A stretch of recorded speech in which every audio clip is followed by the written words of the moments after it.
Hello everyone, welcome back to my YouTube channel. आज हम इस वीडियो में class 6 chapter 4 data handling and presentation का नेक्स्ट फिगर इट आउट देखने वाले हैं। तो चलो हम स्टार्ट करते हैं। नेक्स्ट फिगर इट आउट जो कि पेज नंबर 77 पर आपको गिवन है। यहाँ पर ये क्या कह रहा है, Sushri Sandhya asked her student about the sizes of the shoes they wear. यहाँ पर जो संध्या है वो स्टूडेंट से, बच्चों से पूछ रही है कि जो उन्होंने शूज पहन रखे हैं उनका साइज क्या है। समझ में आया। फर्स्ट यहाँ पर जो संध्या है वो क्या करिए, अपने स्टूडेंट से पूछ रही है कि उनके शूज का साइज क्या है। देन उसके बाद she noted the data on the board. उसके बाद उन्होंने क्या करा है, डेटा को बोर्ड पर लिखा है। जैसे कि हम यहाँ पर देख रहे हैं कि किसी स्टूडेंट का शूज का जो साइज है वो 4 है, किसी का 5 है, किसी का 3 है, देन उसके बाद 4 है। ठीक है, तो यहाँ पर उन्होंने क्या करा, डेटा को लिखा है। देन उसके बाद she then arranged the shoe size of the students in ascending order. उसके बाद उन्होंने इसको अरेंज कर लिया है, किसमें, असेंडिंग ऑर्डर में। ठीक है, क्या करा है, असेंडिंग ऑर्डर में इसको अरेंज किया है। जैसे 3 3 3, जिन बच्चों का शू का साइज 3 था उनको फर्स्ट लिख लिया है, देन 4 वालों को, देन 5, देन 6, देन 7।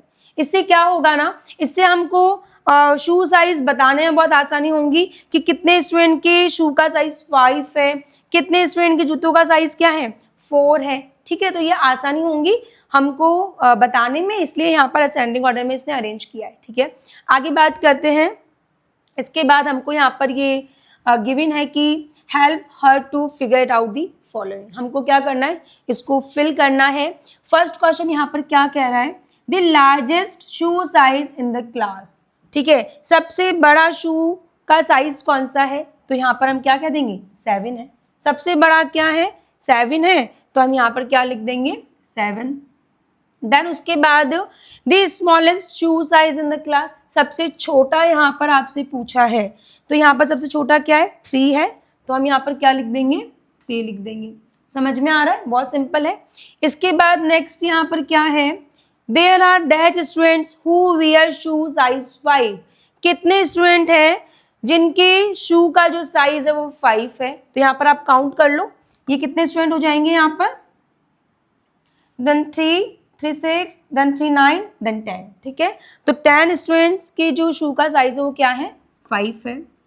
उसके बाद नेक्स्ट क्या है, there are dash students who wear shoe size is larger than 4। कितने स्टूडेंट हैं जिनके शू का साइज, कहने का मतलब जिनके शू का साइज 4 से बड़ा है। ठीक है, तो यहाँ पर हम क्या देख रहे हैं, 10 तो ये हो गए। ठीक है, देन 13 और 15, टोटल कितने हो जाएंगे, 15 स्टूडेंट। कितने हो जाएंगे, 15 स्टूडेंट। समझ में आ गया। एक बार और काउंट कर लेते हैं यहाँ पर, 3, देन 3 6 9 10 11 12 13 14 15। ठीक है, इसके बाद यहाँ पर नेक्स्ट क्वेश्चन क्या है, ये फर्स्ट क्वेश्चन कंप्लीट हो गया, बहुत सिंपल था। इसके बाद नेक्स्ट क्वेश्चन यहाँ पर क्या है, सेकंड क्वेश्चन है, how did arranging the data in ascending order. Ascending order में जो डेटा यहाँ पर अरेंज था, इस तरीके से हमने डेटा को क्या किया था, यहाँ पर संध्या ने अरेंज किया था। तो यहाँ पर जो असेंडिंग ऑर्डर में डेटा अरेंज है, help to answer this question, कैसे वो हमारी हेल्प कर रहे हैं आंसर देने में क्वेश्चंस के।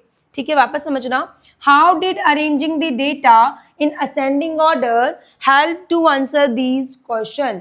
ठीक है, कैसे हमारी हेल्प कर रहे हैं, हमने क्या करा, असेंडिंग ऑर्डर में डेटा को अरेंज किया है। तो ठीक है, यहाँ पर सॉल्यूशन क्या है, क्या हो गया, इससे बहुत जल्दी हम आसानी से आंसर दे पा रहे हैं। ठीक है, तो यहाँ पर हम क्या देख पा रहे हैं, solution, arranging data in ascending order makes it easier to understand, compare and find the answer quickly. ठीक है, बहुत जल्दी फास्ट हम आंसर दे सकते हैं, करेक्ट आंसर दे सकते हैं, कंपेयर कर सकते हैं। ठीक है, डेटा को हम इजी वे में क्या कर सकते हैं, समझ सकते हैं। ठीक है, तो इस तरीके से हमारी क्या कर रहा है, हेल्प कर रहा है। इसके बाद नेक्स्ट हम बात करें थर्ड क्वेश्चन की, तो थर्ड क्वेश्चन यहाँ पर क्या है, are there other way to arrange the data. क्या कोई दूसरा वे है, जैसे कि यहाँ पर हमने देखा असेंडिंग ऑर्डर, तो नेक्स्ट कोई दूसरा तरीका है, तो देखो डिसेंडिंग ऑर्डर में भी अरेंज कर सकते हैं। ठीक है, वो भी हमारी हेल्प करेगा। उसके अलावा हम टैली मार्क बना सकते हैं। यहाँ पर जो डेटा हमको गिवन है उससे हम क्या बना सकते हैं, टैली मार्क बना सकते हैं। जैसे कि फर्स्ट में शू साइज आ जाएगा, फिर टैली मार्क, फिर number of student. Shoe size में हम क्या लिख लेंगे, 3 4 5 6 7। ठीक है, तो यहाँ पर हम टैली मार्क भी बना सकते हैं। तो यहाँ पे मैंने सॉल्यूशन में क्या लिखा है, yes the given data can also be arranged in a frequency distribution table using tally mark। ठीक है, हम इस डेटा का टैली मार्क बना के भी क्या कर सकते हैं, दूसरा तरीका टैली मार्क भी हो सकता है। समझ में आया third question.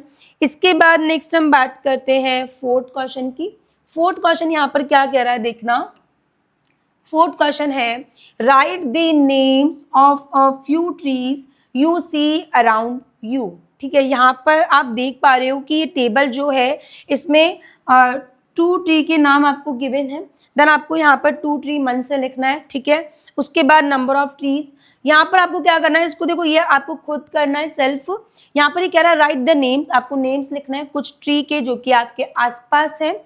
When you observe a tree on the way from your home to school. ठीक है, स्कूल से घर तक आप जाते हो तो रास्ते में आप बहुत सारे ट्री ऑब्जर्व करते हो, बहुत सारे पेड़ देखते हो। और while walking from one place to another place, ठीक है, एक जगह से दूसरी जगह जाते हो तो भी आप बहुत सारे ट्री देखते हो। रिकॉर्ड द डेटा, डेटा को रिकॉर्ड करना है। And fill in the following table, table को आपको फिल करना है। सिंपल आप समझे, आपको क्या करना है, यहाँ पर आपको ट्री के नेम गिवन है पीपल और नीम। ठीक है, 2 ट्री के नेम आप मन से लिखो, जैसे कि हम यहाँ पर लिख लेते हैं मैंगो, और देन यहाँ पर एक हम क्या लिख लें, यहाँ पे बैनियान ट्री लिख लेते हैं। ठीक है, बैनियान ट्री। ठीक है, अब यहाँ पर हमने लिखा है देन नंबर ऑफ ट्रीज। अब हमको यहाँ पर मन से लिखना है कि कितने नंबर ऑफ ट्रीज है। तो पीपल में हम जैसे लिख लेते हैं यहाँ पर कि 5 ट्री हैं। कितने हैं, 5। ठीक है, उसके बाद हम यहाँ पे बात करें नीम की, तो नीम में हम मान लेते हैं 3 ट्री है। ठीक है, उसके बाद मैंगो की बात करें तो 2 है। उसके बाद बैनियान ट्री की बात करें तो बैनियान ट्री हम लिख लेते हैं यहाँ पर 4 है। ठीक है, लिख सकते हैं। इसके बाद यहाँ पर आपको क्या करना है, यहाँ पर आपको क्वेश्चन गिवन है जिसका आंसर आपको इस टेबल को देखकर देना है। ठीक है, तो यहाँ पर फर्स्ट क्वेश्चन क्या कह रहा है, which tree was found in the greatest number. सबसे ज्यादा कौन सा ट्री यहाँ पर आपको दिखाई दे रहा है सबसे ज्यादा। तो हम यहाँ पर क्या देख रहे हैं कि पीपल जो है, यहाँ पर पीपल जो है वो हमको कितने टाइम्स दिखाई दिया है, 5 टाइम्स। ठीक है, तो यहाँ पर हम क्या लिख देंगे, पीपल। क्या लिख देंगे, पीपल। ठीक है, पीपल का जो ट्री है वो सबसे ज्यादा हमको यहाँ पर दिखाई दिया है। उसके बाद है which tree was found in the smallest number. सबसे कम, सबसे ज्यादा की बात हुई तो हमने पीपल लिखा, सबसे कम यहाँ पर क्या है, मैंगो ट्री। सबसे कम यहाँ पर क्या हो जाएगा, मैंगो ट्री। देन उसके बाद were there any 2 trees found in the same number. अब यहाँ पर देखो हमको लिखना तो मन से ही था, अगर हम यहाँ पर बैनियान ट्री को भी 2 लिख देते तो हम क्या देख पाते कि मैंगो और बैनियान ट्री दोनों क्या है, सेम नंबर से। बट यहाँ पर हम देख रहे हैं कि were there any 2 trees found in the same number. क्या कोई ऐसे 2 ट्री हैं जो सेम नंबर है जिनके, नहीं है, बिल्कुल नहीं है। तो हम यहाँ पर क्या लिख देंगे, नो। क्या लिख देंगे, नो। अगर हम यहाँ पर नंबर ऐसे लिखते हैं जो कि सेम है तो हम यहाँ पर लिख देते हैं फिर। ठीक है, कि कौन से 2 ट्री है जो कि सेम है। ठीक है, सेम नंबर में है। यहाँ पर कुछ नहीं है, इस टेबल में कोई सेम नंबर में नहीं है, तो हम यहाँ पर क्या लिख देंगे, नो। समझ में आ गया। इसके बाद नेक्स्ट हम क्वेश्चन की बात करें तो इसके बाद नेक्स्ट क्वेश्चन 5th यहाँ पर क्या है समझना। क्वेश्चन यहाँ पर है take a blank piece of paper. आपको एक पेपर लेना है and paste any small news item. उसके ऊपर पेस्ट करना है एक आर्टिकल, एक न्यूज आइटम। ठीक है, आपको उस पर पेस्ट करना है फ्रॉम अ न्यूज़पेपर, न्यूज़पेपर में से लेकर। ठीक है, सिंपल सी बात है कि न्यूज़पेपर में से आपको कोई भी एक आर्टिकल ले लेना है, देन उसको ब्लैंक पेपर पर पेस्ट कर देना है। ठीक है, उसके बाद each student may use a different article. Obviously सभी स्टूडेंट अपना अपना अलग अलग न्यूज़पेपर में से कोई सा आर्टिकल लेगा, कोई दूसरा आर्टिकल लेगा, सब सेम नहीं लेंगे। ठीक है, यहाँ पर ये कह रहा है कि each students may use a different article. Obviously हर एक स्टूडेंट अलग अलग डिफरेंट आर्टिकल यूज कर सकते हैं।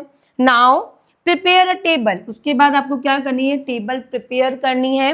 The piece of paper as given below, count the number of each the letter. ये आपको यहाँ पर पीस ऑफ पेपर गिवन है, लेटर आपको यहाँ पर दिया है कि number of times found in the news item. यहाँ पर आपको लेटर गिवन है कौन से हैं, CEIRX। देन आपको बोला है any other letter of your choice. आप कोई भी लेटर ले सकते हो यहाँ पर, जैसे यहाँ पर आप P ले लो। ठीक है, कोई भी लेटर आप यहाँ पर ले सकते हो, इसने बोला है। देन उसके बाद count the number of each of the letter. उसके बाद आपको ये काउंट करना है उस आर्टिकल में जो आर्टिकल आपने लिया है उसमें आपको काउंट करना है कि सी जो लेटर है वो कितने टाइम्स आया है, ई लेटर कितने टाइम्स आया है, देन उसके बाद आई लेटर कितने बार है, आर कितनी बार है, एक्स कितनी बार है, काउंट करके आपको यहाँ पर लिखना है। समझ में आया? एक बार वापस समझना। आपको क्या करना है, एक पेपर लेना है, देन उसके बाद आपको यहाँ पर एक न्यूज़पेपर में से एक आर्टिकल लेना है, ठीक है, उसको कट करना है, उस पेपर पर पेस्ट करना है। उसके बाद में उस आर्टिकल में आपको देखना है कि सी लेटर कितनी बार है, ई लेटर कितनी बार है, आई लेटर कितनी बार है, आर लेटर कितनी बार है। फिर उसके बाद आपको यहाँ पर लिखना है, जैसे मान लो कि सी लेटर यहाँ पर 10 टाइम है, ठीक है, सी लेटर कितनी बार आ रहा है, 10 बार आ रहा है। देन ई यहाँ पर हम मान लेते हैं 24 बार आ रहा है। देन यहाँ पर आई हम मान लें 20 टाइम। देन आर हम यहाँ पर ले लेते हैं 15 टाइम। देन उसके बाद एक्स यहाँ पर आप ले लो 8 टाइम, ठीक है। यहाँ पर कितने टाइम ले लो आप, 8 टाइम ले लो, ले सकते हैं। और कोई और दूसरा लेटर है वो भी आप यहाँ पर लिख सकते हो, ठीक है, वो कितने बार आ रहा है। तो यहाँ पर आपको क्या करना है, आपको एक न्यूज़पेपर लेना है, आर्टिकल लेना है और उसमें देखना है सी कितनी बार है।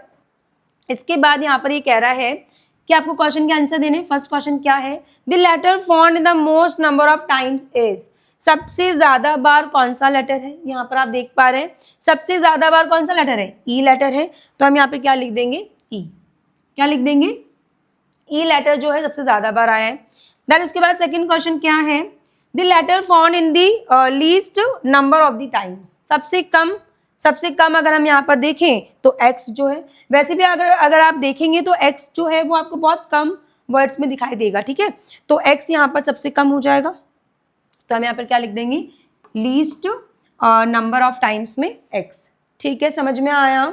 इसके बाद हम नेक्स्ट बात करते हैं C के बारे में। C क्वेश्चन यहाँ पर क्या है, list the 5 letters C E I R X in ascending order of frequency. Now compare the order of your list with that of your classmates. If your order the same or nearly the same as theirs, almost everyone is likely to get the order X C R I E.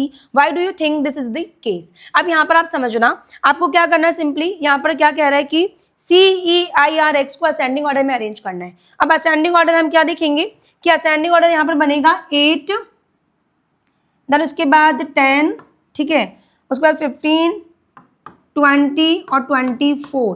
तो यहाँ पर 8 पर कौन सा letter है, x है, उसके बाद है सी, उसके बाद है आर आई ई, क्या है, आर आई ई, ठीक है। तो ये असेंडिंग ऑर्डर में हमने क्या करा है, इसको अरेंज कर लिया है, एक्स सी आर आई ई, क्या हो रहा है, एक्स सी आर आई ई, ठीक है, हमने अरेंज कर लिया। देन उसके बाद ये कह रहा है कि आप कंपेयर करो, आपके जो क्लास में और स्टूडेंट्स हैं उनसे कंपेयर करो। यहाँ पर जो ऑर्डर आपको मिलेगा वो ये मिलेगा, एक्स सी आर आई ई। हम क्या देख पा रहे हैं, हमने तो रैंडमली कोई नंबर लिया था, ठीक है, लेकिन हम क्या देख पा रहे हैं कि हमारा क्या हो रहा है, यहाँ से मैच हो रहा है। अगर मान लो आपका मैच ना हो, ठीक है, हो सकता है कि एक्स सी आर आई ई ना होकर आपका हो जाए x C I R E, ये हो जाए, ठीक है। तो कोई बात नहीं, क्योंकि आर्टिकल सबने अलग अलग यूज किया है, ठीक है। तो हो सकता है कि सबका असेंडिंग ऑर्डर में जो अरेंज करें ये नंबर्स, ये जो लेटर्स, तो अलग अलग हो सकता है, बिल्कुल हो सकता है, ठीक है। लेकिन ऑलमोस्ट सभी स्टूडेंट के, अधिकतर स्टूडेंट के यही पैटर्न, यही ऑर्डर आपको दिखाई देगा। क्यों दिखाई देगा, क्योंकि एक्स जो है ना वो कब सबसे कम वर्ड में यूज आता है, ठीक है। देन सी आपको बहुत दिख जाते हैं, आर आपको दिख जाता है, ई आपको दिख जाता है, ठीक है, आई आपको दिख जाता है, बट एक्स जो है वो सबसे कम होता है। तो हो सकता है कि क्लास में ऑलमोस्ट सभी स्टूडेंट के, अधिकतर स्टूडेंट के ये ऑर्डर हो, ठीक है। Then why do you think this is a case, ऐसा क्यों हो रहा है, क्योंकि हम क्या कह पा रहे हैं कि एक्स जो है वो बहुत कम वर्ड में यूज में आता है। समझ में आया। अगर आपका ये ऑर्डर नहीं आता तो भी कोई दिक्कत नहीं है, सबका अपना अलग अलग आर्टिकल है, सबके लेटर्स अलग अलग हो सकते हैं। समझ में आया। इसके बाद अगर हम बात करें नेक्स्ट डी की, तो यहाँ पर क्या कहा गया है कि write the process you follow to complete this task. आपने क्या प्रोसेस फॉलो किया, यहाँ पर आपको ये बताना है कि आपने क्या प्रोसेस फॉलो किया। सबसे पहले आपने क्या करा, एक पीस ऑफ पेपर लिया, देन उसके बाद आर्टिकल लिया, उसको उस पर पेस्ट करा, देन उसके बाद आपने काउंट करा कि लेटर कितनी बार है, उसके बाद आपने लेटर को लिखा, देन अरेंज किया। तो यहाँ पर आपको प्रोसेस लिखना है कि आपने फर्स्ट क्या करा, आर्टिकल लिया, देन उसको पेस्ट किया, ठीक है, समझ में आया। इसके बाद ई क्वेश्चन क्या है, discuss with your friend the process they follow. ठीक है, आपको डिस्कस करना है अपने फ्रेंड के साथ में कि उन्होंने कौन सा प्रोसेस फॉलो किया है। ठीक है, तो इसका इस तरीके से आपको इसको डिस्कस करना है।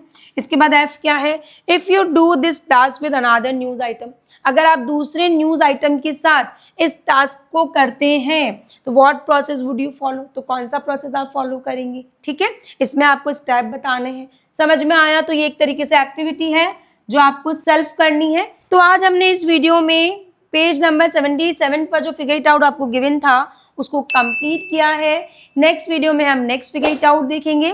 आई होप आपको ये वीडियो पसंद आया होगा, तो प्लीज चैनल को सब्सक्राइब कर लें, अपने दोस्तों को शेयर करना ना भूलें। कोई भी आपको इन क्वेश्चन से रिलेटेड डाउट होता है तो आप मुझे कमेंट करें, मैं आपके डाउट को क्लियर करूंगी। Thanks for watching this video.